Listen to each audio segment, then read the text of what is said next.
इस बार के बजट में पीएम आवास योजना के लिए करीब 80,000 करोड़ रुपए रखे गए हैं।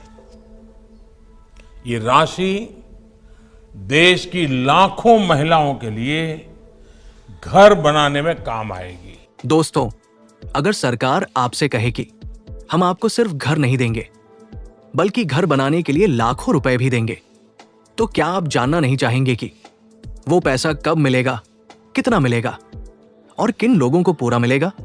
क्योंकि सच्चाई यह है कि प्रधानमंत्री आवास योजना के नियम अब पहले जैसे नहीं रहे। पैसे का तरीका बदल चुका है, किस्तों का सिस्टम बदल चुका है और 2026 में आम आदमी को पहले से कहीं ज्यादा फायदा मिलने वाला है। लेकिन ध्यान रखिए, एक छोटी सी गलती आपको इस पूरी मदद से बाहर भी कर सकती है। आज की इस वीडियो में हम प्रधानमंत्री आवास योजना के नए नियम, पैसे से जुड़े बदलाव, किस्त की पूरी जानकारी और ये भी बताएंगे कि पहले के मुकाबले अब क्या बेहतर हुआ है। वीडियो को अंत तक देखिए, क्योंकि आखिर में हम वो बात बताएंगे जो ज्यादातर लाभार्थियों को कभी नहीं बताई जाती। नमस्कार दोस्तों, आप देख रहे हैं दैनिक खबर तक, जहां सरकारी योजनाओं को सरल भाषा में सही तरीके से और बिना घुमाए फिराए समझाया जाता है। प्रधानमंत्री आवास योजना भारत सरकार की एक ऐसी योजना है जिसका मकसद सिर्फ मकान बनवाना नहीं, बल्कि गरीब परिवार को सम्मान के साथ जीवन देना है। सरकार इस योजना में सीधे घर बनाकर नहीं देती, बल्कि घर बनाने के लिए आर्थिक सहायता देती है, जो सीधे लाभार्थी के बैंक खाते में भेजी जाती है। योजना ग्रामीण और शहरी दोनों क्षेत्रों में लागू है। प्रधानमंत्री नरेंद्र मोदी जी का साफ कहना है कि गरीब को पक्का घर मिलना कोई एहसान नहीं, बल्कि उसका अधिकार है। मोदी जी मानते हैं कि जब किसी गरीब परिवार के पास पक्का मकान होता है तो उसकी पूरी जिंदगी बदल जाती है। इसी सोच के साथ प्रधानमंत्री आवास योजना को हर साल और बेहतर बनाया गया है। अब सवाल उठता है कि आखिर नए नियम लाने की जरूरत क्यों पड़ी? असल में पहले के नियमों में काफी गड़बड़ियां सामने आई। कुछ ऐसे लोग भी योजना का लाभ ले रहे थे जिन्हें इसकी जरूरत नहीं थी। इसी वजह से सरकार ने 2026 में नियमों को सख्त और सिस्टम को पारदर्शी बनाया है। अब सबसे अहम बात, पैसा। पहले कई मामलों में किस्त देर से आती थी या बिना वजह रुक जाती थी। अब सरकार ने डायरेक्ट बेनिफिट ट्रांसफर यानी डीबीटी सिस्टम को और मजबूत कर दिया है।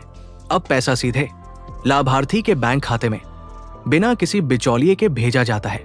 प्रधानमंत्री आवास योजना में अब एक गरीब परिवार को लगभग 1,20,000 से 1,50,000 रुपए तक की सहायता मिल सकती है। ये राशि केंद्र और राज्य सरकार दोनों की मदद को जोड़कर बनती है। कई राज्यों में शौचालय, मजदूरी और अन्य योजनाओं को जोड़कर यह राशि और प्रभावी हो जाती है। पहले किस्त का सिस्टम थोड़ा धीमा और जटिल था। अब किस्तें घर के निर्माण की प्रगति से सीधे जोड़ी गई है। आमतौर पर पहली किस्त काम शुरू करने पर, दूसरी किस्त दीवार और छत पर, तीसरी किस्त घर पूरा होने पर। इससे यह फायदा हुआ कि अब पैसा सही जगह और सही समय पर पहुंच रहा है। अब किस्त की तारीख को लेकर लोगों में भ्रम कम हुआ है। अगर आपकी फाइल स्वीकृत है, सर्वे पूरा है और दस्तावेज सही है, तो किस्त तय समय में मिलती है। आमतौर पर एक किस्त 30,000 से 60,000 रुपए के बीच होती है।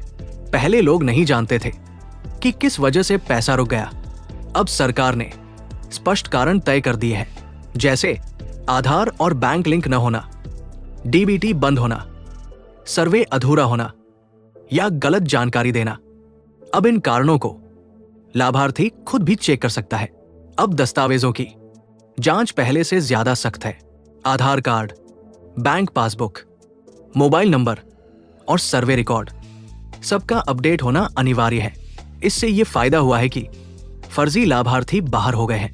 अब बात करते हैं सबसे जरूरी सवाल की, आम आदमी को क्या फायदा मिला? सबसे बड़ा फायदा यह हुआ कि अब सही व्यक्ति तक पूरी मदद पहुंच रही है। गरीब परिवार को पक्का मकान, सुरक्षित जीवन और आत्मसम्मान मिला है। महिलाओं के नाम पर घर होने से परिवार की स्थिति और मजबूत हुई है। पक्का घर मिलने से बच्चों की पढ़ाई सुधरती है, बीमारियों से सुरक्षा मिलती है और परिवार को स्थायी ठिकाना मिलता है। यही वजह है कि प्रधानमंत्री आवास योजना सिर्फ योजना नहीं बल्कि जीवन बदलने का माध्यम बन चुकी है। पहले जानकारी कम थी, प्रक्रिया धीमी थी, फर्जी लाभार्थी थे। अब जानकारी साफ है, डिजिटल सिस्टम मजबूत है और लाभ सही व्यक्ति तक पहुंच रहा है। यही सबसे बड़ा सुधार है। सरकार ने साफ कहा है कि गलत जानकारी देकर लाभ लेने वालों पर कड़ी कार्रवाई होगी।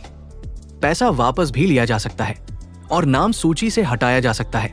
अगर आप प्रधानमंत्री आवास योजना के लाभार्थी हैं या बनना चाहते हैं तो अपने दस्तावेज और बैंक जानकारी आज ही अपडेट कराएं। अफवाहों पर भरोसा न करें, केवल सही जानकारी पर भरोसा करें।